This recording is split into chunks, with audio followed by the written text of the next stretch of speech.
So I was linked the video from Ben. Why am I not subscribed to Ben? Let's do that. Here's the video. I'm gonna link it in the chat.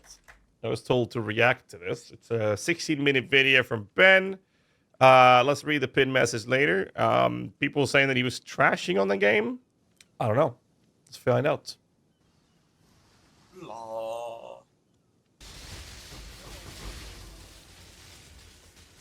I don't feel like I have the energy right now, but whenever I do want to actually give a proper like PoE2 talk, I can give you a preview of what the first like 5 words are going to be. I don't understand why PoE2 exists. That's where it started. You know what? Maybe I do have the energy. Maybe I do. Like the original scope for PoE2 was new campaign, new class, new ascendancies, new gems, and a new gem system, right? Like that was the original scope, but shared endgame. And when we think about PoE2, what is good? It is exclusive. That is a very good take as well. I think a lot of people have forgotten about that. So when they initially announced PoE 2, they said they were going to basically remake their entire campaign act. So they would have a new campaign with new characters, new ascendancies, and then the idea was that you could choose to play PoE 1 campaign or PoE 2 campaign and choose which characters or whatever playstyle you wanted to have. But once you got to the end game, both of these games would be the same game because they would connect and be in the same mapping system with all of the systems they have in there, and basically just have a different campaign to choose to play if you want to, which would have the new characters and everything. That was their initial announcement, which is really confusing because people would then, myself and many others would then call it, instead of PoE 2, we call it PoE 4.0 because it would just be another campaign added to the actual game that we've played for over a decade, or some people less, of course. And then something happened along the way of developing the game where they basically started doing, the whole attacking whilst moving and the graphical updates, the engine and everything, and all those things just it went to the point where, you know what, we're just going to make a separate game altogether, which was then changed mid-run. And I don't know when this happened, but it was just completely changed from their initial announcement, which, has its ups and downs, which this video is titled from Ben, but a shout out to him, by the way. Another thing to point out in general with that is the communication in this has been pretty clear, but a lot of people feel a bit confused when it comes to this. But that was the initial thoughts, and that's what Ben is referring to here for those of you who didn't know. Some of the things that I just said, it's the campaign. Like the one single thing that PoE2 actually does better than the first game is the new player experience in the campaign. It is. That's also good to take as well because the campaign in PoE 1 was basically thrown together, and they've been very clear about this. They've told us this in public many times. PoE 1's campaign was essentially just thrown together, whereas in PoE 2, it's more thought through and actually, let's call it evolved from what they had in PoE 1 and actually built upon. I've played PoE 1 for about 11 years now, actually. Next month, I will have played PoE 1 for 11 years. And I still don't know why we're killing Piety, 50 times or something. I still don't know why we're doing that. I don't really care about the lore. The lore in PoE 2 is captivating, in my opinion. I think the campaign is fantastic. The lore is actually really fun to engage with, even though I don't engage too much with it. It is interesting and it's fun. It's pretty cool things to engage with, which is separating the quality and experience that you get from going through the story and the campaign in PoE 2 versus PoE 1. So, absolutely. I agree with Ben. It's very new player friendly compared to PoE 1 for sure, but also the story and the campaign is significantly better. So much fucking better. Like this game's campaign experience is fucking dog shit if you don't know what's happening. Like vendors use like 9 different currencies to buy things, gems, or 9 different currencies. Like it sucks. It's really bad. Whereas in PoE 2, like the uncut skill gems and the like vendors all being gold, it's so much easier to like follow and understand what's happening. I'm not a big fan of the uncut skill gem system personally, for a variety of reasons. Even though often it's not the best, it's way better than here's a window with 95 gems in it, good fucking luck. The way the game kind of pushes you into these like archetypes of like lightning versus whatever else, like it all kind of it's just way easier. The game is way easier to play if you don't know what's happening. And that's really good. And the moment you leave Act 3, or really Act 6 maybe, and start mapping, it just is bad. Like if I think about every single change from the first game to the second game, I almost can't think of a single positive change when it comes to actual endgame content. Like the change from killing a map boss to killing all rares, who wants that? Like every time I hit tab and scroll through a map trying to find the rare that's hiding in a corner to kill to get progress, like it's just bad. The map bosses aren't in every map. Why? Map bosses are cool. They're fun. Why can I go an hour without fighting one sometimes? It just makes no sense. Towers? Jesus Christ. Sections got depreciated because they were tedious, and sections are like 1,000 times better than towers. Map layouts? Like, the worst PoE 1 map layout is S plus in PoE 2. I didn't even think it was possible to design map layouts that are so unfun. And checkpoints got added? Jesus, man. Fucking checkpoints? The moment people started asking for checkpoints in maps, that should have been infinite fucking red flags exploding out of every single corner. If layouts are so dog shit that players want checkpoints, that needs to be like a complete redesign of how layouts work. It's like, how are 80% of layouts like unrunnable? Like fucking Mire, like Augury, like the way loot works in the end game, 95% of all items drop from rare monsters. Every single trash monster, there's no reason to kill it except for experience. It won't drop loot. It will never drop none that matters. And like the breach problem as well. Like 90% of all loot comes from breaches. And like so much of the shit is like, oh, you can hand me the way with, oh, it's early access. But we can always hide behind the argument and start chilling or rushing as a white knight to defend GG and say, well, it's in early access. And as much as that argument holds a very high value, absolutely. But this is early access. We are supposed to be in a position where we provide feedback and criticism, and that is more important now than ever because it is in early access. And I definitely agree with Ben. Like, the whole idea with killing the rares, it is so frustrating mostly because the fucking maps are so big. Why are there checkpoints? I use the checkpoints to get to a rare I missed, or hiding in a goddamn corner that I managed to not see, or a devourer or whatever. I didn't kill him. I thought I killed him. He goes underground, and I leave the area. And apparently I had to kill that one, but there's no indicator that it's there. And the loot, obviously, I'm not going to talk too much about breach because that is obviously way overtuned. But killing rare monsters is not where the loot is. Killing rare monsters is where the loot is. And killing bosses is where the loot is. And the reason they don't have bosses in every map, their argument was that the bosses should be these massive, really cool fights. But even casual players in map stages are basically just demolishing bosses in the map stages. Pinnacle boss is absolutely really cool. I think that's really nice. But map bosses in general, they're not that cool fight in terms of, oh, you have to actually engage with it, because people just completely demolish them. And basically the bosses drops, the way that works is that they're essentially just a big amplified version of a rare monster in terms of the reward structure. And they basically said that because they don't put bosses in every map, they can then increase the rewards you get from killing a boss.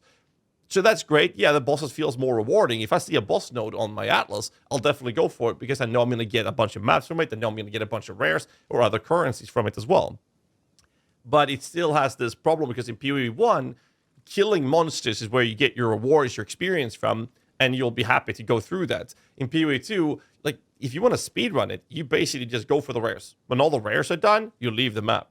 That's it. In PoE 1, the way you mostly clear the game is you look at this little number up here, more than 50 monsters remaining. As soon as that shit drops below 50, now you're done with the map. After you kill the boss, of course. But that and just killing that, then you're done. That's it. If you haven't done that, you're not done with the map. In PoE 2, as long as you've done your checklist, killed all the rares, you're done with it. That's it.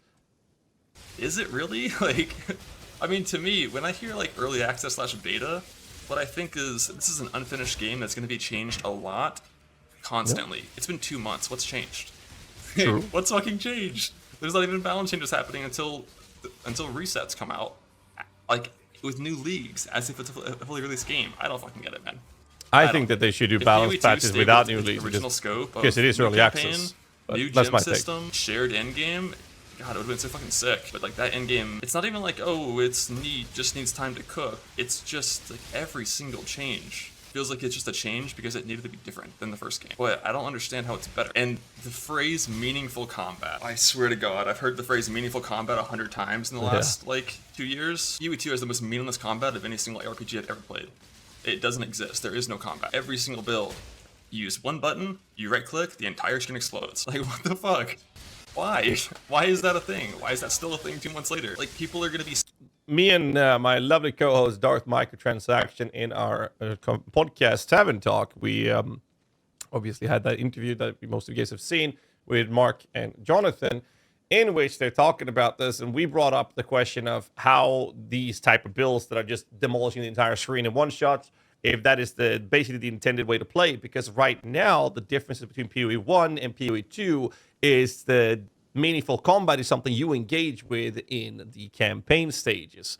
And then you go from the campaign stages to the point where you get to the end game stage, and at that point, two separate games, but the play style, this is what Betty's talking about. The play style of the general engagement of how you play the performing builds, if you will. There are obviously non-meta builds. Once you're in that performing build stage of Endgame, they play the same way. You explode the builds, you explode enemies on the screen, and it's just one button play styles for the most part. It's basically the exact same approach to it. And at that point, meaningful combat is taken away. I do want to talk about one topic here, though, before we continue this video. And that is difficulty in campaign. I've seen some videos. I've seen people talk about how they feel like Act 1, Act 2, Act 3 to some degree is like really cool. The bosses are hard. You have to actually engage with it. It's interesting, meaningful combat experience, all of those things. Bosses hurt. And the enemy is like you have to actually play the game and be mindful of it. Great. And then you get to the end game and they look back at what they've done and they say the hardest and most engaging combat you had was Act 1, 2, 3. And after that, it was just, you just walked through the game. And then people say, well, that's a problem of power scaling. Your characters are scaling way too much power after Act 3. When you go to Act 4, 5, 6, at that point, your build is basically online, if is what we would call. That's basically with a point, we've gotten everything you need to make that, whatever build you're playing, functional. And at that point, you have so much power scaling that the fights, bosses, enemies, they're not that hard anymore. And that's fine. But then when people complain about that and we look at PoE 1, I would personally say that the hardest acts or the hardest parts of playing a game, playing the campaign in PoE 1 is Act 1 fucking ROAS if you're not accustomed to them. If you're used to them, it's fine. But before you get there, that's basically one of the hardest things. Fucking ROAS. Once you get used to handling them, it's fine. So experienced players don't have a problem with it. But I think a lot of people would say that Act 1 is pretty hard. I agree. That is definitely the take for most people. Act 2 is, yeah, that can be a bit rough. Act 3, yeah, that's when you start getting the lightning damage. You have the Doriani fight. You have the Piety fight. You got to get into these things, right? And then Act 4 comes, and it gets a little harder. And then once Act 6 comes, Act 6, where you have a resistance drop. This is in Path of Exile 1, just again to reiterate. Path of Exile 1, Act 6. At that point, you have a pretty big resistance drops, and enemies actually becomes threatening. At that point, a lot of people go for purity of elements, just get a lot of resistances to counter this little problem that you now have to solve. And resistance becomes very important from that point on. And once you've basically taken that step to fixing that resistance issue, which is basically the big issue when you get to Act 6, your build is mostly online at this point for most leveling builds. And the same thing happens in PoE 1 as it happens in PoE 2. Now your build's online.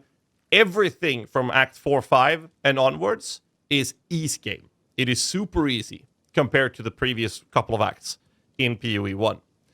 The only hurdle is sorting out resistances. In PoE 2, once your build is online, some point after Act 3, there is no push on resistances. I'm playing solo self on hardcore right now, by the way.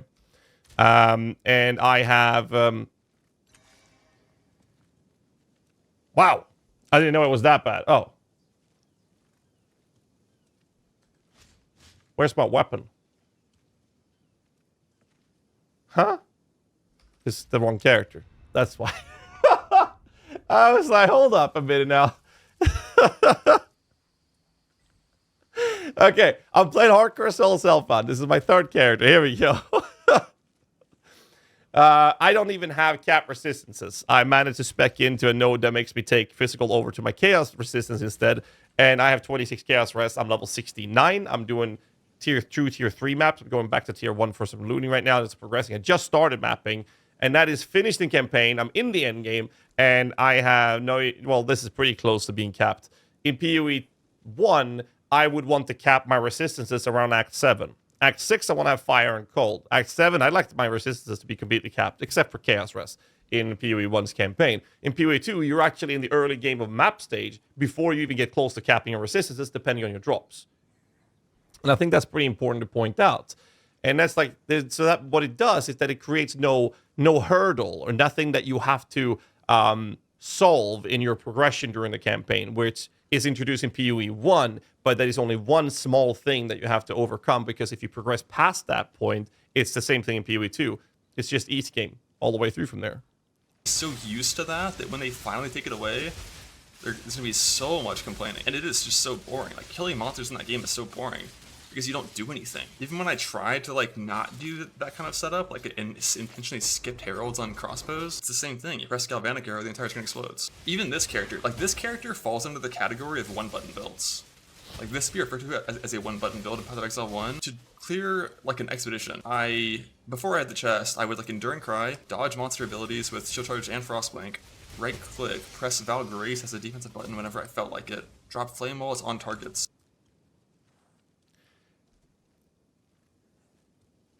Let's listen to that one more time. One button build. Before I had the chest, I would like Enduring Cry, dodge monster abilities with Shield Charge and Frostblink, right-click, press Val Grace as a defensive button whenever I felt like it, drop Flame Walls on targets to buff my shit and do more damage, and Sniper Smart and the tanky bears in there. In Path of Exile 2, you right-click.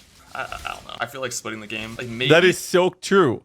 In PoE 1, you actually utilize like Vol skills. You utilize a variety, even mini builds. Like in mini builds, we use their mobility skill to get in. We convocate, for example. Then we use whatever debuff we have, either in a curse or whatever we're using.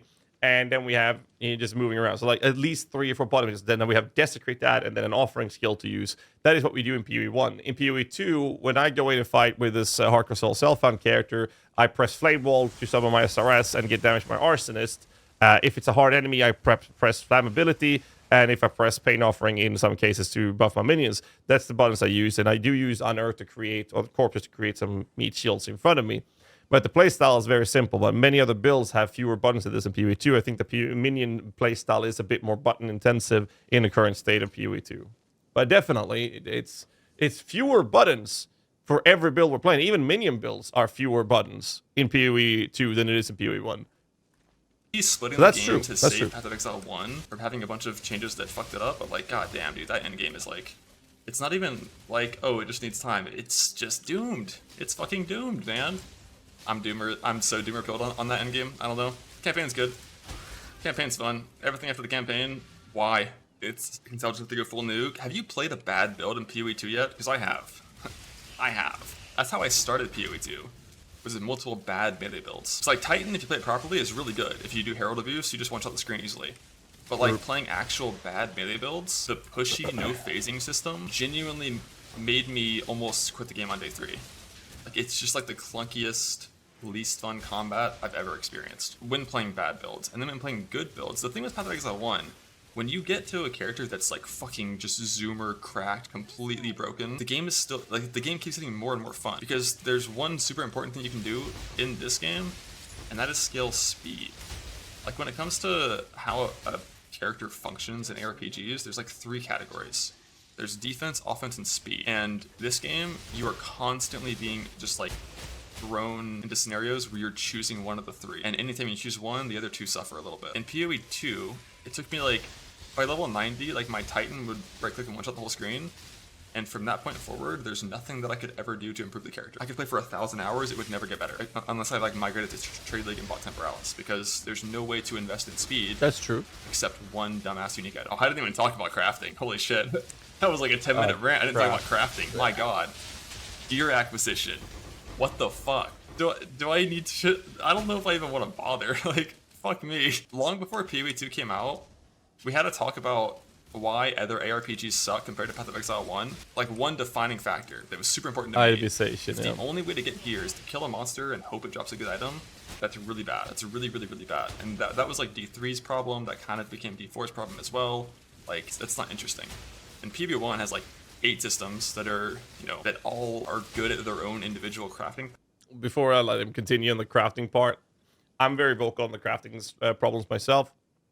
And we talked about this in the interview again with the Tavern Talk me and Darth had with Jonathan and Mark. And basically they said that they wanted to rework the expedition mechanic to be better, which is a crafting mechanic for that matter. But they also said that one of the biggest issues is the available quantity of crafting methods. That's what they were focusing on.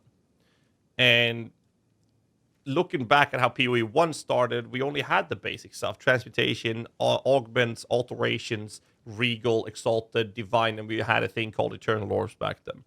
The crafting system of we had scours as well.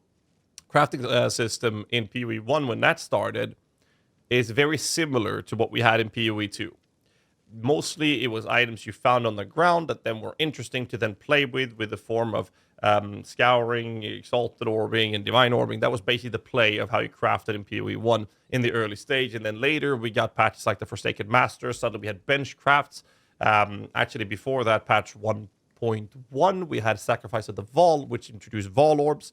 And then I might be wrong in the order of things that they came in through. But even back then, we had things like alterations and scours, and I've seen a lot of people in PoE 2 say, give us alterations or give us scours. The problem is we didn't have a state of Path of Exile 1 that made scours and alterations the most interesting way of crafting. Because what that did is scours would make an item, whatever rarity, unless it was corrupted, into a white zero-bodied item. And mostly this was utilized with metacrafting, but metacrafting was not in the game when PoE 1 came out, because that came with the benchcrafts, with the Forsaken Masters patch. And then we had alterations, which is just re-rolling a magic item with 1 or 2 new modifiers, 1 prefix, 1 suffix. And people want those things. But in PoE 1, when they first came out, your item acquisition and the itemization was you finding items on the ground and then slamming them with exalted orbs, potentially, which is exactly what we have in PoE 2. But people want alterations and scours, thinking that's going to solve the crafting situation. The only thing that's going to do is provide us with a scenario where we're going to find a base item. Then we're going to re-roll that with essences, or we're going to re-roll with alterations, try to hit that 1 or 2 mods we want, regal and pray, exalt, and pray. That's basically it. In PoE 1's current state, as we got essences, master crafting, fossil crafting, harvest crafting, bestiary crafting, there's so much crafting. Synth implicit and synthesis league, like there's so many things. Then we have influence orbs came out. Then we have awakener orb came out. We have maven stuff and all those things for the dominance, or I think it's called orb dominance nowadays. And it was just crazy with the amount of crafting methods we had. But if you look at PoE 1 right now, you don't find your upgrades on the ground. You find base items that you then craft to get the items you want. Whereas in PoE 2, your item upgrades, take aside trading and buying them, you find an item that has a handful of mods you want, then you exalt or chaos orb them to try to get good stuff out of it, right? That's how the PoE 2 itemization structure works right now. But people want crafting, and I think that's because of how we're looking at PoE 1 having this plethora of crafting methods. And what Jonathan and Mark said in the interview was that they are going to introduce more and more crafting methods to give us more control over these things as the league mechanics gets introduced. I'm not sure where the middle ground is, because the problem is that if we get too much of it, then items on the ground are no longer that interesting to play with, and our itemizations, structure of item acquisition of upgrading your items on your character will again come down to, hey, I want to find that best item level, best top tier base item, and then I will craft on that. And it's really, really, really, really hard to find a balance between these two things. I really don't know how they're going to do that. The crafting methods in PoE 2 right now heavily incentivizes crafting or using those methods on dropped items that has mods on them already. Whereas in PoE 1, you completely ignore that. You don't want that. You want the clean base item to craft from the start up. So the drops don't matter. That's because the other problem is that with enough crafting methods or the availability to crafting creates the scenario where veteran players will then focus more on just crafting items, which creates this supply of these items on the market. Let's not talk about economy, because it's basic economy 101. I make my currency in PoE 1 by crafting. Like, I just do profit craft. So I craft an item for X amount of currency and I sell it for more than that X currency. And that's how I make most of my currency when I play PoE 1. And I love doing that because it's fun. I like it. I think it's really fun. I don't think it's fun in PoE 2 because you can't really do it that effectively. You can, but it costs a lot more and it's much harder to do.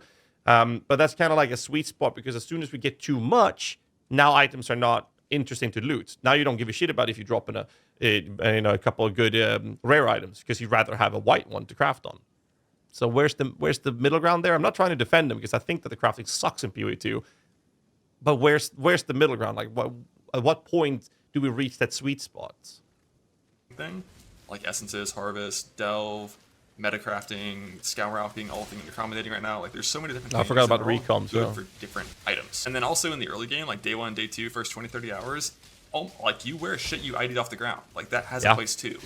But it just gets outscaled, which I think is good. Every single map that I run in PoE 2, I have to pick up every single base type of every single item that I could ever wear, put them all in a quad tab, and then eventually when I get enough, I out them all, / like augment, transmute, regal, whatever, and then 3-to-1 them in the most like tedious fucking clunky way ever. Like the 3-to-1 thing, instead of being a vendor, like the whole vendoring getting split up into like 6 different systems is one of those changes that's the exact same as the well. It is thematic. Okay, the well sucks dick, by the way. This has been pointed out in the playtest we did on ExileCon, every playtest in LA, every playtest at Gamescom, and all of these things has always been complaining about the goddamn well, and they still said, well, if you are out of flasks and you run out of flasks, for example, oh no, I don't have any flasks, I get to town, it doesn't automatically refill. I have to literally go and click this fucking well. Now I got my flask charges back, and it's frustratingly annoying. However, we've complained about it. They still said that they wanted to have that in. And I don't know, man. It's just frustrating. It is so frustrating. Thematically good. It makes sense in universe, lore-wise. It's good. But when I'm playing the game, I don't care about that. I care about... Actually, I forgot to mention one thing. He also mentioned the whole 3-to-1 recipe. What that is called, and why we're referring to it as a 3-to-1 recipe. I don't actually have it here now. You can sell 3 of the same item as long as it's not corrupted, and it will give you back a new one. So if you have 3, say I have 3 rare, actually I think I have that. So if I have 3 of these scepters, I can smack them in a in one of those salad benches, and 3-to-1, I would get 1 new rattling scepter back from that. In PoE 1, what you would do is you would just open up a trade window, and you would have a sell window to a vendor like this, but you would actually have a window for selling, and when you click the items to sell, instead of it showing, hey, this is worth 966 gold, the item would end up in a window here, down here I think it is, and then up top it would tell me what I would get for selling that. And if you could then sell 3 of the same item, instead of getting some orbs or shards, which you get from disenchanting items in PoE 2, it would then give me an item back instead, right? So that's how the system works. I understand why they separated this to become a bench, because that separation makes that part much more new player friendly. There's no indicators, there's no one telling you in PoE 1 that you can do go to a vendor and sell 3 of the same item to get a new one back. Nothing in PoE 1 will tell you that.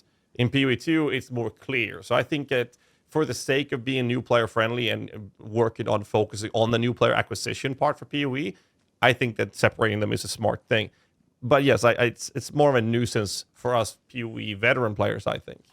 Fun. And if I want to turn 21 necrotic armors into 7 rare necrotic armors, I'd rather just vendor all of them at once. I mean, necrotic armors you can't do because, you know, they don't really fit in the window. But like with smaller things, like if I have 40 breach rings, I could just vendor 40 of them and get back like 16 rares. But instead, it's like I'm gonna spend 2 minutes doing a little 3-to-1 fucking thing with an animation.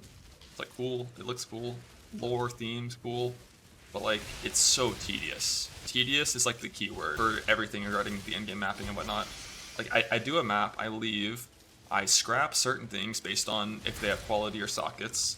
I maybe disenchant if I need regal shards, I vendor if not, but only vendor bad bases that I picked up. Good bases have to go into a certain quad tab, and there's no affinities for any of this, and there never will be because you can't really set them up that way. And then you go back to your main quad tab to dump in all of your other shit, and it's like there's just like so much shit.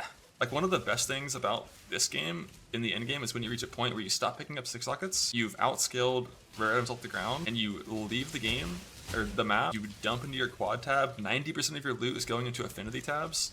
You put in the next map, you go. You can just grind. And map prepping, map Prepping? Holy. Like, I'm currently at, like, the worst part of Path of Exile 1 map prepping, which is I'm still doing blue maps, my sustain isn't good enough to bulk roll, and it's still, like, way nicer because I don't have that horrendous fucking Atlas tree. I can run maps that I want to run when I want to run them. I can roll them bulk, like, 20 in advance, and then just grab all 20, put them in the inventory, and just fucking blast. On the Atlas passage tree, there is no Atlas passage tree. You have 30 points, and they all say you drop more loot. Like, they all say you drop 1% more loot. That is one of the things where, like, that will naturally get fixed as more stuff gets added to the game. They'll expand that. Like, that's one of the things you can kind of hand wave away with, like, oh, it's EA. Like, so much of it is like it's not like the game is just lacking content. That's not the problem. Like, most of it is like very intentional choices that are like. I think that we're almost done with the video now. So far, 10 minutes in. I think that a lot of the take so far feels very, not just ARPG, but specifically PoE veteran perspective. Which, and Ben is one of the best players. Like, he's insane. Like, the races is crazy. The guy's fantastic. But I think a lot of the takes are obviously coming from that perspective, and less so of a new player acquisition. Because if you look at the player base, PoE 2 currently on Steam alone has the concurrent players right now. Let's actually look at it. Steam concurrent players, Path of Exile 2. Keep in mind that they have console, they have Epic, they have a standalone client. I'm sure I'm missing a bunch. Just Steam alone, 139,000 players. And comparing that to Path of Exile 1, and we look back to their peaks, take away from after a league launch, just literally days after a launch, they have 100,000 players. This is insane. Watch this. 500,000 players. Now we're in this little bouncing, depending on the time of the day, and they're around 100,000 up to 150,000. Have they even dropped below 100,000 yet? That one isn't. Yeah, there you go. January 29th, that's today, is the first time they dropped below 100,000 players on Steam alone. PoE 1, 100,000 players has been their peak players. This is only Steam. And PoE 1 doesn't have that big of a console market, which PoE 2 has. So I think that it's definitely a very different take, because, like, look at other creators that are more of a casual player base. We could talk about Talkative Try, for example. Fantastic individual, makes great content. Check him out. He has played, what, like less than 200 hours or something, and is enjoying that tremendously.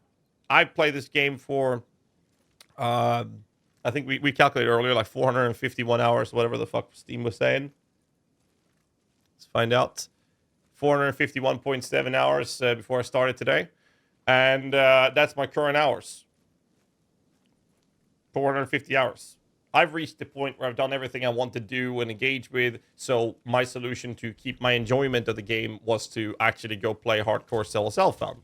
That's what I've been doing to keep my entertainment in the game, which will last a little bit longer. And I'm just in the same boat as many other blasters and ARPG veterans that are now just sitting here waiting for, when is the next PoE 1 league coming out? When is the next balanced patch or content patch of PoE 2 coming out? That's what we're sitting and waiting for. And I did a subathon. So, like, I played this game for, 2 months or whatever it is. And it's just been fucking crazy. But the players, most of these players are casual players. There's so many people play this game. And I think that's very important to point out. So when I provide feedback and criticism, I try my best to put myself in the shoes of, looking at it objectively. And that's really hard for us veteran players, because many times we have feedback and criticism that would be based on our personal experiences. And I think a lot of the stuff that Ben is talking about comes from that kind of perspective. Neat, that look good, but when it comes to actually playing the game, it just feels so fucking tedious and doesn't know what it wants to be. That's where I feel like the gem system currently is. I feel like the gem system doesn't know what it wants to be. Because originally, gems were going to be not damage multipliers. Like, supports were not going to be damage multipliers. But then they made them damage multipliers, and then they added a 1 support gem limit, which just feels really weird. Like, I don't like it. I don't agree with that at all. I think that PoE 1 has hundreds of support gems, most of which you'll never use. Why? It's not the best damage multiplier. This is very clear on multi-minions minion builds, where we have several minions. We will just use whatever gives us the best damage. If it doesn't give us the best damage, we will not use it. Very simple. I like the limit of one support gem because of the simple fact that you then have to utilize the other options. For example, in minion build specific, since I play that the most, I'll reference that a lot. I'm sorry, but that's just the way it goes. We use a shock bot. We have a storm mage in which we have conduction and overcharge or stormfire. We utilize these support things, and that creates more variety. If I compare my minion build of X build to someone else's X build of the same kind of build where we use, let's say, Frost Mages as the main focus, there will be differences in both the skill trees as well as support gems we're using because there's so much variety that we can get to choose from.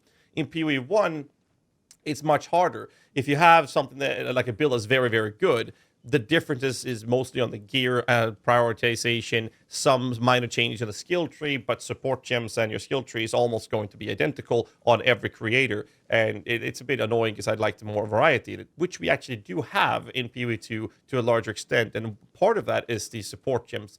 But I think that the biggest problem with the support gems is that if you encounter a problem for your progression of your character where you die and you can't progress it, you have a couple of options in this Venn diagram. You have your character skills that you're using, and you have your gear, and then you have your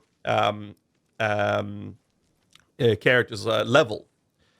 In PoE 1, if you encounter a problem you can't tackle, you can go back, do something easier, get higher levels, maybe you drop something.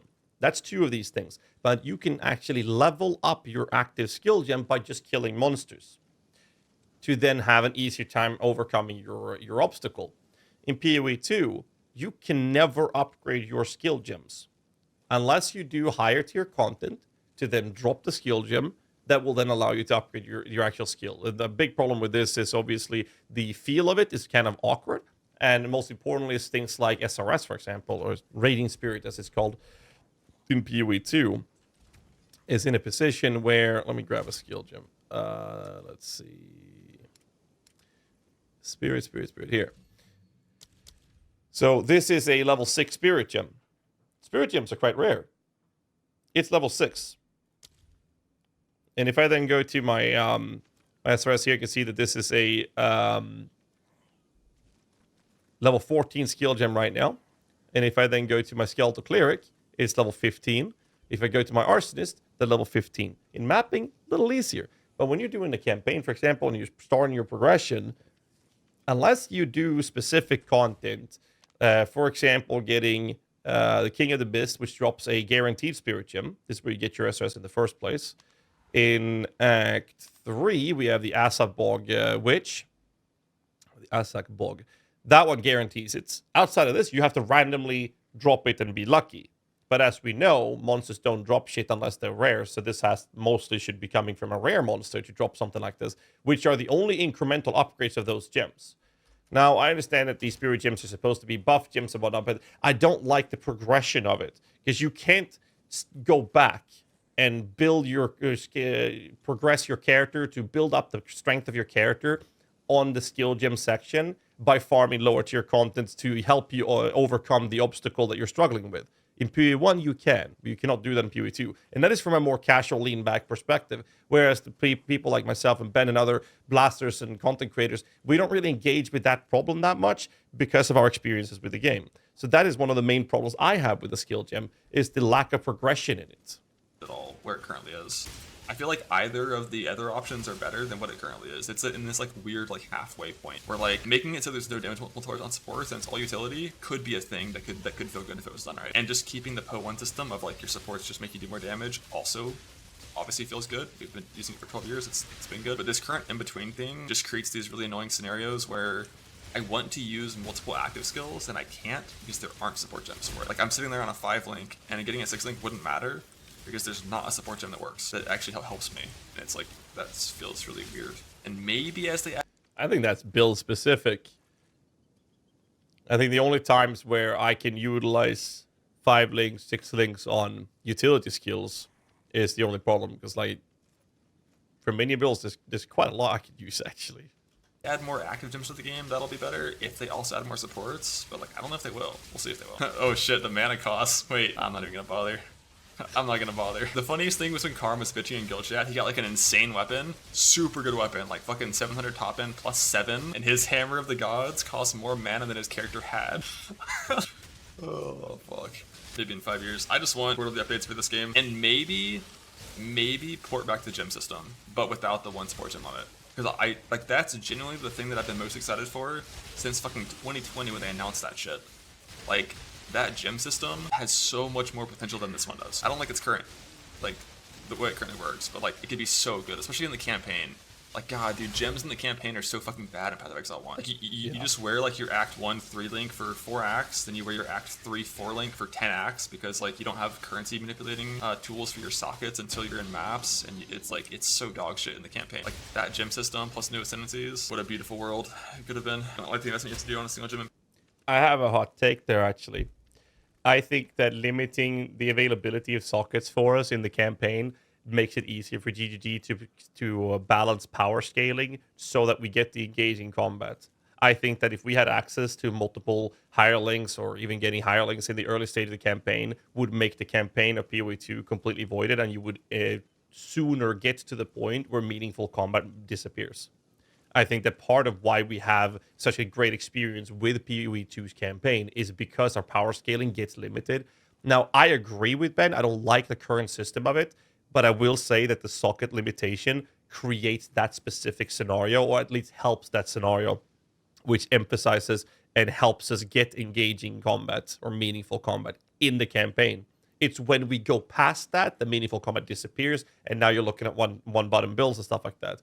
So I don't really agree that we should be getting more sockets in the early stage, in the campaign at least. I don't like the current system, but I don't think that's the solution. In PoE 2. So one thing that feels kind of weird about that right now, it feels like the drop rate and the whole way the gem system works would make more sense if you instead 6-linked your character slot, not the gem itself. But the problem with that is you can't trade that. So like as soon as you consume that thing, you can't trade it, which I'm pretty sure is why it doesn't work that way. Be consumable. Yeah, but like things being tradable is very important to them. It always has been. Like you make a good item, you can then trade it later. You 6-link that item, you can still trade it later. So like the gem itself being the thing that gets 6-linked makes sense because then you can trade it later if you want to. But the downside of that is like the ability to test different skills is kind of limited as soon as you're in the end game, because if you 5-link a skill and you kind of like are like, wait, now I want to test this other one that's thematically similar but not quite the same. In this game you can just swap your gems and your thing, but in that game you can't because like the gem itself is a 5-link. I don't really know if that's a bad thing though, but in PoE 1 you would actually have to level up the gems as well. They cap at 42, I think that's level 13, level 14 or something that you can buy from vendors, maybe even level 12, something like that. Then you have to level them up. In PoE 2, you don't have the level up problem when you want to switch around and test things out. This includes support gems, which is, I guess, another thing to consider when we're talking about the skill gem system. But I also generally play the game with pretty, like, I plan out everything I'm going to do very far in advance, so, like, I don't really run into the negatives of that. I feel like in the campaign, you can easily, like, test 3-links and 4-links constantly and test new skills, and by the time you get a 5-link, you should, like, kind of know what you want, I guess. I don't know. But if you 5-link a shit skill, can it actually sell? I haven't looked at trade markets and whatnot. And can essences please drop 100 rarity mapping views, 1 per for 2 days? I did 100 rarity mapping for like 10 days playtime and didn't drop a single one. I actually had the 154 rarity for 10 days playtime farming breach with rares. I got 1 perfect 6-link on like day 2 on a no rarity character, and I got my last one like a day before. Vutigan subscribed with Prime and included the message, "Didn't want to ruin the 69, but there it is." Thank you, appreciate the prime, man. Stop playing, but I think that was just unlucky. Like most people that I saw had better RNG there. Like fucking Alk rolled hardcore self found and had 2 in like a day, and he's just better. Oh, also one other good thing to talk about instead of only talking about the bad things: the breach boss is fucking sick. That boss is really good. And Arbiter phase 2 is pretty sick too. I think bosses in PoE 2 is fantastic so far. The endgame bosses are happening though. Like that's the thing that really stands out to me. For an EA game, like there's just like so little being changed. I feel like they're afraid to nerf things because they know when they fix the current broken ass builds, people are gonna be mad. But you gotta rip the band-aid off. I don't think waiting is good. Like what? So PoE has always tried to do their best with doing mid-league changes or balance changes. To avoid those, they will only do them if they are in a position where it's breaking the servers, or it's completely out of bounds, right? And then things can be broken and good anyways, and they leave it at that. And then in PoE1 at least, when a new league comes out, they make a big balance change, meta shake up, and they nerf and buff things. And then, a new meta shape, we play that for 3 months or 5 years if it's PoE1 as of last league. But in PoE2, they are very likely going to keep up with that trend. But my opinion has been that I think that because it's early access, they should just get us these balance changes mid-run consistently because it is early access. They should do those things so we can give them more feedback when they do those changes. That is my current take on it. But we're not getting that. Instead, they're saying, okay, but we're going to do big changes when the next content patch is coming out, and then that's going to allow us to start a new league if we want to. You don't have to, but you can, and that will allow us to enter a resetted market with everyone starting over from scratch. You don't have to. You can keep playing the guys you have. Just keep that in mind. But they will allow to do that. And that's fine, but it's early access. Are we going to wait 3 months for each of these content patches with the expectation of early access only being 6 months plus minus? Maybe, maybe not. But at the same time, it's been 2 months. We want to get these balance changes in so we can actually engage with them and provide more feedback and criticism or credit where credit is due. So I think it's just a matter of people like the blasters or the ARPG veterans that has played a tremendous amount of hours or obnoxious, unhealthy amount of hours. We are in a position where, we're just waiting for the new content. Like, come on, give it to us so we can play with it and, test things out and engage with the early access. But since nothing is happening, we're just in this position where it's like, where's the nerfs? Where's the balances? Where is it, right?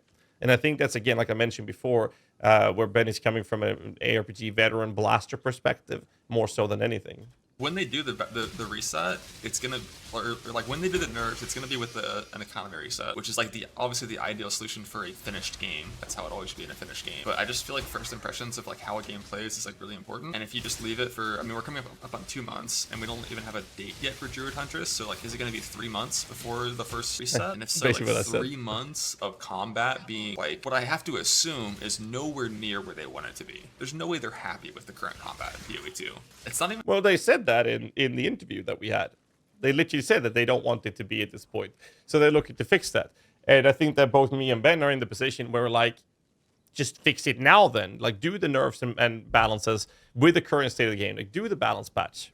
Do that. Do a balance patch of the game. It doesn't have to be perfect. But, like, make that happen so that we can start playing the game in a way that they intended it to be played. Because right now we're spending months upon months playing the game in a way that they've said it's not intended. On the other hand, that is coming from an ARPG veteran or blaster perspective where we're playing a stupid amount of hours. Most people playing the game are not at that point. And I think that what they're trying to do, which is why they do these things, we're not dropping in big balance patches unless it's a league reset or new league, for example. The reason they do that is because, let's say we take your average Joe. Let's pretend we take your standard basement dwelling Redditor. This guy works a 9-to-5 job. He has his wife coming home. He feeds his children. Great. Oh, shit, the door's knocking. He opens the door, and what do you know? It's his wife's boyfriend. They go to the bedroom. He crashes down to the couch, pops a brewski, boots up PoE2 on his console and starts playing the game for 2 hours, realizes that his wife's boyfriend has already left, goes to bed, sleeps, go to work the day after, and repeat that cycle. That's basically what you'll see in the terms of gameplay approach. And those players are not playing 10, 15, 20-hour sessions. Those people, they're not even at that point. So what do you think these guys do? Some of these people are looking to play, oh shit, people say Spark is overpowered. Let's try to play a Spark build. Oh, let's do that Monk build instead. Oh, I'm going to get a Temporalis. They start working the way through that. And before they even get to the point, or they maybe get halfway to that character, which takes them a week, 2, 3 weeks. Yo, what's up? And a balance patch comes in to ruin that? To the family. Looks like we've got ourselves a new squad member. Let's see if you've got what it takes to join the ranks of the Sebastian army. Ready to dominate some demons and loot some legendary drops? Let's fucking do this. Thanks so much for the sub, man. So the problem there is that if they then do post these balance patches and change those things, that will inevitably upset a lot of people that are like halfway getting to actually be playing that build. And if they're halfway there and GG goes, yeah, we're going to nerf the shit out of that, now that's bad. And they'll be like, well, I was going to play that, but now that nerfed it, I don't want to play that anymore. That's going to be very detrimental for those players. And again, those are and are always going to make up for the vast majority of the player base. That is the 99%. which I think is important to take into consideration when we deliver criticism and feedback, especially in this manner. Because if I look at Path of Exile in a way that I would like it to be, then that's very different compared to how the game should be for that would cater to everyone, right? But we also have to limit that extent as well, because otherwise we'll end up in Diablo 4 where everything is catered to the casual players rather than caters to everyone. There should be aspirational content as well, right?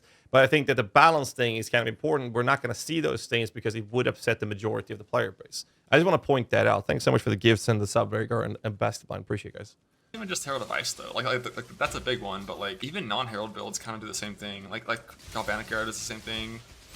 Lightning Arrow without Herald of Ice can do the same thing. It's a little bit weaker, but just like the general, like I just like they talked so much about combos, about like you're gonna use multiple skills in PoE 2, and I haven't even come close. Like I haven't played a single build that uses even half the amount of skills that Path of Exile 1 uses. And I've played every single archetype. Like I said that before as well. I think that the current super high-end performing meta builds in PoE 2 is just one button builds.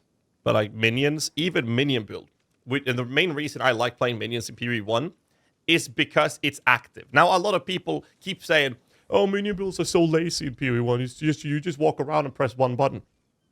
No, you don't. You work your way to the end game to try to minimize the amount of buttons you press in PoE 1. In PoE 1, I would normally have like a shield charge, frostblink, I would convocate, I would have a curse up, I would have a desecrate, I would have an offering skill. That's 6 skills. That fills my entire action bar. If I have vault skills in this, I would have 1 or 2 vault skills on top of that, and then I would have to resummon. Let's ignore vault skills. Let's say I need to resummon some minions. I have a zombie skill, and then I maybe have raised skeletons or something.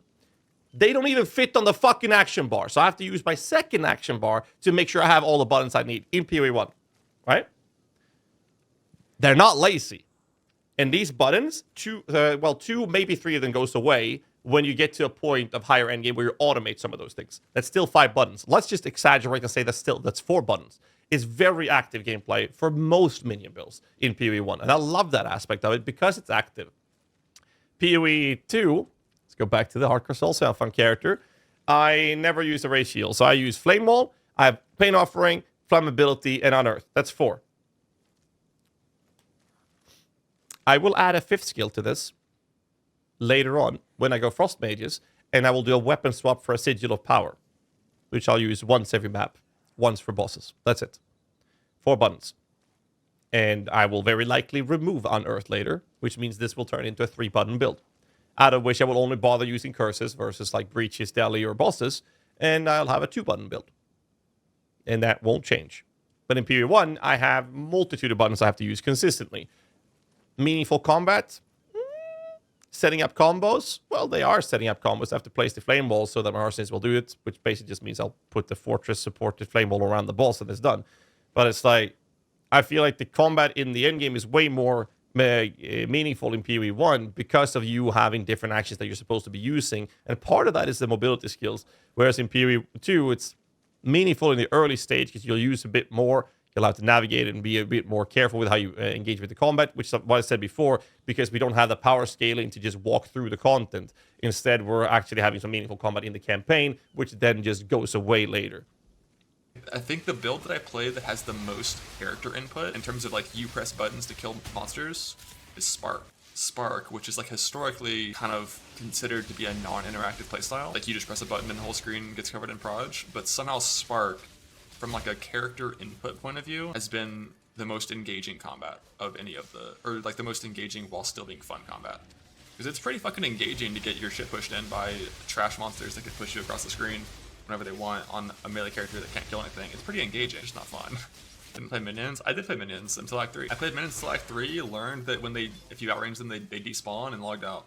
But they fixed that, yeah, apparently, so I might try again soon. When they add specters, maybe I'll try minions again. We'll see. 326 when? How long does this go on YouTube? I don't know.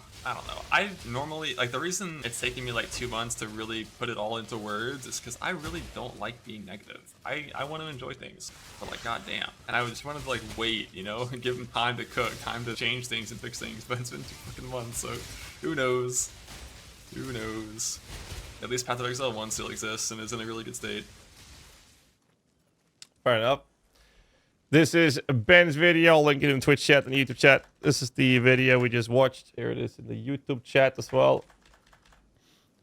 Give it a like, subscribe, and leave a comment. And shout out to Ben for the video. I think in general, the part here, like we were talking about, you know, doesn't want to make negative content. I think that most of us content creators, at least the majority of us that are not drama farmers, we are in a position where we never want to make negative content in general. And the reason for that is negative content always attracts a lot of, especially drama and stuff like that, always attracts a lot of views for 1 or 2 videos, and then it's dead. We'd rather just have positive content because that will continue to be interesting and fun to engage with. We always want to do that. I also feel like a lot of the stuff Ben is bringing up is from a veteran blaster perspective, and less so from a perspective of looking at the game objectively. And I don't want to hide behind, oh, the game's in early access, but I do think that a lot of it's like he says, oh, it's been 2 months. The majority of the player base is they haven't beat the Arbiter. They haven't gotten to tier 16 maps, even if you want to be really go down the rabbit hole of how far in progression the casual players have actually gotten. So, but at the same time, I'm in the category that I think that balance changes should happen quite often because it's early access. And they've said that they're aiming to have early access last 6 months, maybe more. And with the current things happening, 2 months in, no balance changes, and a lot of content still missing, I think that this early access is going to last at least until December. I genuinely think they're going to have twice as long early access before it's actually going to be fully released. And I think GGG will actually do that because they're also been very clear that they don't want to drop something unless it's properly ready to go. PoE 2's early access should have launched in June last year. They postponed it till November. Then they postponed it from November into December. So I think that with us not seeing more consistent changes being dropped on a more rapid schedule, I think that we're going to see that. But I might be proven wrong. Maybe they'll have in a couple of weeks or something. Maybe they'll announce it. Maybe after I'm done recording this, that they'll say, hey, look at this. And then boom, we get 3 acts and all of the other classes in one big patch. Maybe that'll happen. I don't know. I doubt it, but it could happen. So I just don't want to sit there and have this video age like bad, like age poorly. Anyways, if you like this video, leave a comment down below. Hit the like button, subscribe for more content. And don't forget to swing by the video. I'll link it in the descriptions as well to Ben's video and give him a sub. And I'll catch you guys in the next one. Till then, stay safe and keep rocking.